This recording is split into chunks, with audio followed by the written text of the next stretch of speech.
greatest in African sport brings you the greatest moments.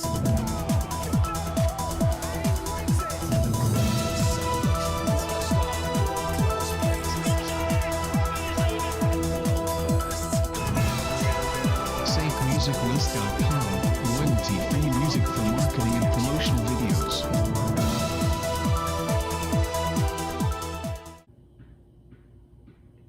Hello and welcome. This is Extra Time, where we take 15 minutes to discuss how the media contextualizes race and social justice issues within sports. I'm your host, Abdul El Mujahid.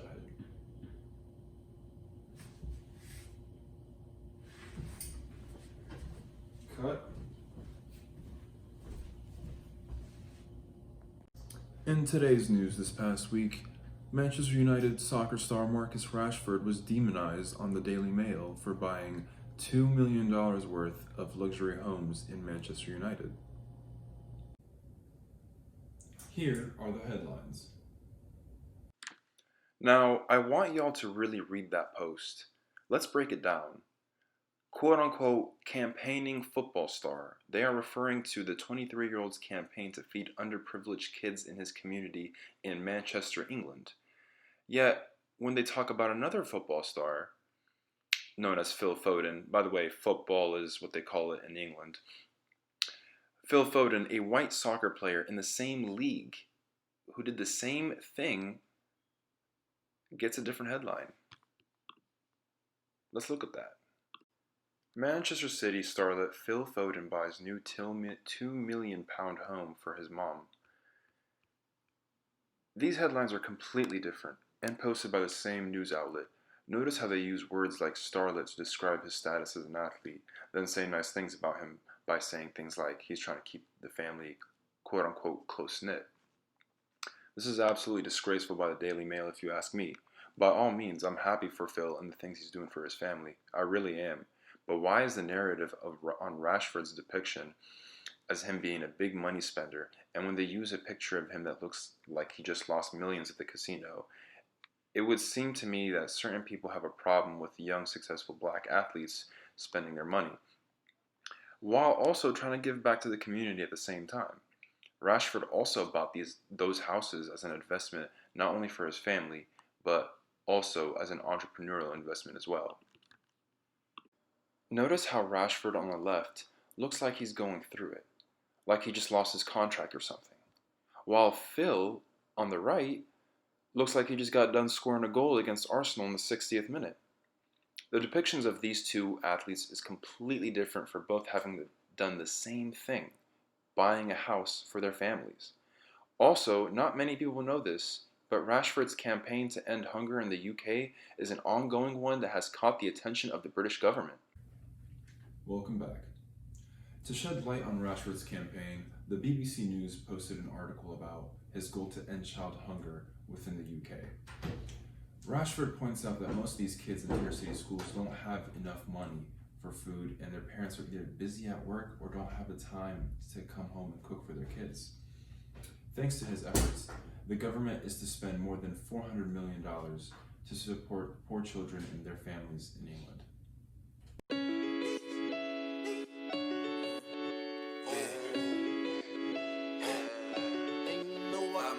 Nigga life and if he starting with me, my nigga still going hard in these streets. 666 nigga, the mark of the beast. I unlock my potential, I'm feeling the least. Sheesh. I put that bitch on the leash. Hit them all today deceased. Lord have mercy on all my enemies. No one may get it though by any means. No, I won't fall, I ain't copping no please. Put my dick out and she drop on the knees. Pop with B, he going dumb on the beat. I do not know who they want me to be. All of my chains and I'm feeling so free. I try to tell them I've been an OG. Tell me what they really know about me. I don't think they really know anything. No, you done fucked up, you woke up the beast. Everywhere I go, we 4-7 deep. We gon' run down and they forced to retreat. Every last one of my niggas gon' eat. Tryna fuck, make a lock her knees. Can't hear you talk, I speak Guapanese. Rapping no work, I'm a cop a key. Smoke out the V, tryna dodge police. Nigga been stuck in his ways. Bill Bella, check how I'm calling up. But don't take my word for it. Here's Rashford with us now. Marcus Rashford, having seen the article that Daily News wrote about you, how do you feel on the topic of racism in football? and in the community that surrounds? I think, like you say, it's obviously disappointing. It seems to me like things have been going backwards rather than forwards, and you know it's tough. But like you've been seeing all around the world, people have been standing together, and I think in this moment that's all we can do. You know, and we have to rely on the campaigns and stuff like that to sort of deal with the situation, because you know our voice only has so much power. Obviously, social media is a big problem because of. And there you have it, folks. Marcus Rashford. Thank you for your time. Coming back home to America, I'm on the line with Portland Trailblazers point guard CJ McCollum. CJ, do you believe that the media frames the image of African Americans to tell a different story? When you have an intelligent black man who speaks a certain way, they say, oh, he's such a nice guy. He speaks so well. And I think it's disrespectful to say that I speak well, because it's assuming that since I'm a black kid, I'm not supposed to speak properly. And I think that growing up, for me to carry myself a certain way and to be held to that light, to where if it's a white athlete comes in, it's just that, oh, he's mature, he's educated. When it's an African-American athlete, it's, oh, he's... Now, CJ, what comparisons can you make that fit or describe this narrative? I think the other comparisons you could make between how African-American athletes are treated in white. When Odell Beckham explodes on the sideline, it's a problem. When another player does it like Tom Brady, he's passionate. He cares about his teammates, he loves the game. He can curse out his coach, and another guy doesn't, and it's not viewed the same way. That's a problem in society. He was going to say society, however, we had a technical issue come up. But with that being said, thank you, CJ, so much for being on Extra Time. Now I'm going to read a short little excerpt of an article that relates to the matter at hand. This was written by John Carvalho, and it is titled, Sports Media is Still Racist Against Black Athletes. The overwhelmingly white sports media consistently uses terms that enhance the image of white athletes while dismissing black athletes as being over-reliant on their natural gifts. White athletes are smart, hard-working team players. Black athletes are freaks and beasts who get by on their natural gifts as opposed to their work ethic, which perpetuates the broader stereotype of black people as lazy. I've brought along hometown hero Ezekiel Elliott to share his thoughts and perspectives on this article and to shed light on racism in the NFL. Zeke, how upsetting is it for the black community and black athletes that this is still an ongoing issue? Yeah, the media is racist, flat out. They twist headlines a lot. No doubt, no doubt. It would seem that the media is criming after you. Why do you think you are a victim of the media, or do you consider yourself to be victimized by them? Zeke? Let me see. Because I'm black and successful, I'm an easy target, especially with my platform. And it's not just me. A lot of African Americans have to deal with these types of scenarios all the time. Those were powerful words, Zeke. Thank you. Next up, we have a special guest, but don't go nowhere. We'll be right back for this commercial break. All right, cut. This message is brought to you by Urban Myers Pint House, established in 2019. Come get your game on. Next up, our guest is a quarterback, political, and social activist, Colin Kaepernick. He first kneeled in 2016 against the Green Bay Packers in a preseason game, not knowing that would be his last. Or not his last, but soon to be last game of football. Since then, Colin has been booted off the team and has only recently had an opportunity to work out in front of a couple of NFL scouts. So while his NFL journey is not looking too bright right now, he is actively fighting on the political side of things to change America. Colin Kaepernick, could you explain to the viewers why you kneeled during the national anthem in your game against the Green Bay Packers? What did this represent And are you doing this to shed light on those who have been systematically oppressed?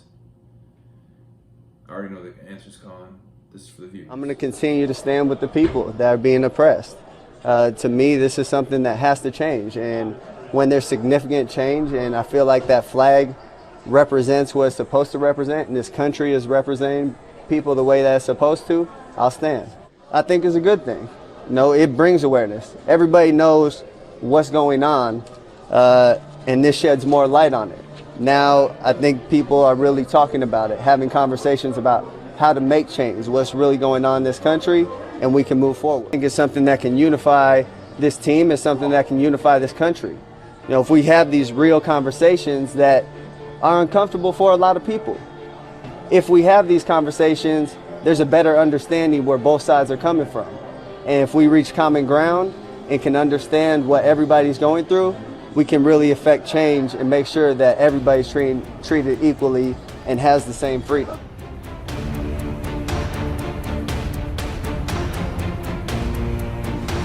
What went mostly unnoticed at the time surely is anything but meaningless now. To bring awareness and make people realize what's really going on in this country. There are a lot of things that are going on that are unjust, people aren't being held accountable for, and that's something that needs to change.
Mr. Kaepernick, he's exercising his constitutional right to make a statement. I think he cares about some real, legitimate issues that have to be talked about.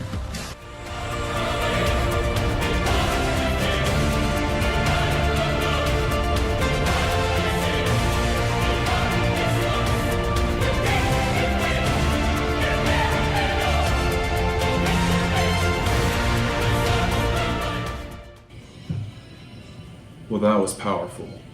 Thank you, Colin Kaepernick, for making a statement, for making the statement in an effort to fight racism, systematic inequality, and above all, for fighting to make a better world for all of us.